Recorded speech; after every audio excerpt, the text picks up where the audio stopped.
13 hours on this car yesterday. I was up till almost 2 o'clock in the morning, around 1:30 to be exact, getting this thing primed up, body work all done, and ready for paint tomorrow. Today we're gonna sand it all down by hand, 400 grit, do a good job on it, get all the little minor imperfections if there are any with a little bit of glaze putty, reshoot those areas with primer, and we are literally in the final stages before paint.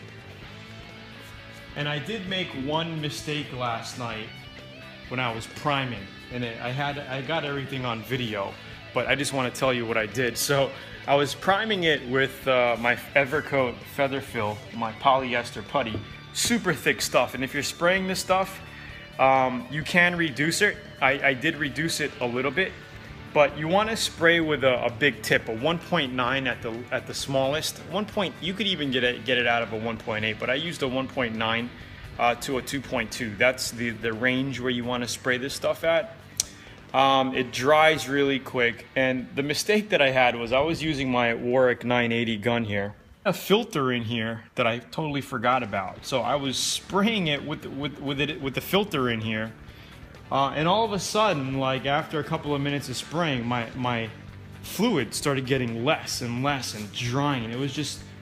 It was wide open fan, but it was coming out like an inch, like spraying like a little, and it was drying up, and it was like, man, what the heck is going on? I couldn't figure it out until I dumped everything out of the cup here, trying to take apart the gun to clean it. I thought it was maybe dirty inside, and then I was like, oh, the filter. So what I'm doing here is using my DA to help me out on time. We're cutting down all of our filler primer here, our polyester putty primer down with, I'm using a 320 grit. You could use anywhere from a 320 to a 360 and be safe, because you don't want to cut too much and you don't want to cut too fast either, right? All we're doing here in this stage is taking out all the sand scratches, taking out the orange peel, and getting it nice and flat. Once we do that, we're going to go over the whole car with 400 grit wet sand and wash it down on a circular motion, right? Like I showed you in the rest of the VIP course. In the beginning part of the course, we go over this. So if you want to see that process, I urge you to check out the Toyota RAV series or the other Miata project that we did. I'm assuming that you've already watched those videos, so this one I am just skipping that process to try to cut to the chase for you. So again, we're using some cheap 360 grit here, 320 grit on our filler primer just to help us out on time. Go over all of that. Then what we're going to do is water sand everything down. And all I'm doing right here is we're just using some 400 grit wet sand, and we are sanding down our mirrors. Simple as that. Alright, you could just sand right over clear coat like this, get it ready for paint, because all we're going to do is spray, you know, our gold base coat right over that. So you could totally paint right over sanded clear coat. Alright, it's a perfect finish, a perfect foundation. You can see we're finishing up our front bumper cover here with our 400 grit. We're getting in all the little nooks and crannies and smoothing it all out really nicely. And you know, when doing round body panels like this, it's best to use your hand, okay, and just use your palm and go, because a block, you're really not going to get it as nice as you would get it with your hand, because there's so many round edges there. And if you look here, I'm getting, you know, inside all the little air dam area here with my fingers and hands, and just sand it nice and smooth. And after that, we're going to wash it down quickly, spray it off, and you know, once you're done, you're going to be able to see the gloss and the water run off of it like this. And once, you know, you get it looking glossy like this and it looks nice, you know the paint job is going to come out nice. Sometimes if you don't scuff properly and you prime, and when you sand it, you're going to come across areas where maybe like right in here.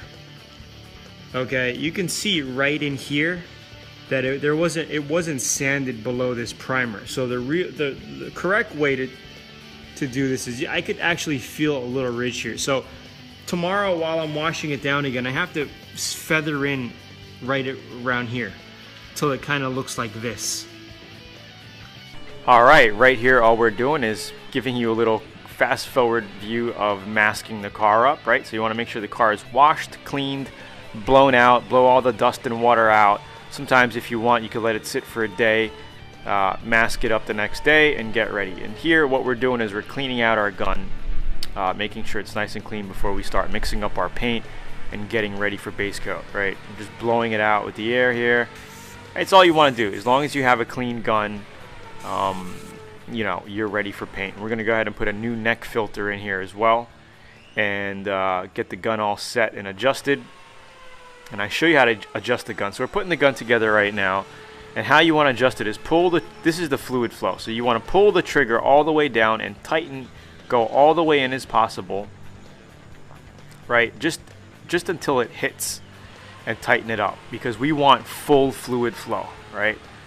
We want the trigger to go all the way down. If you limit your trigger flow, you're not going to get all the fluid, the paint, and to come out. You know what I mean? So we want full fluid flow, and tighten that up. So I noticed a quick pinhole in this quarter panel, and it's a good thing I have it here, because now I can show you what you could do to take it out quickly. So all I did was put a little bit of glaze putty on it quick. I waited about 20 minutes and let it dry. Now I got a piece of 400, and I'm going to go over this area very lightly and quick.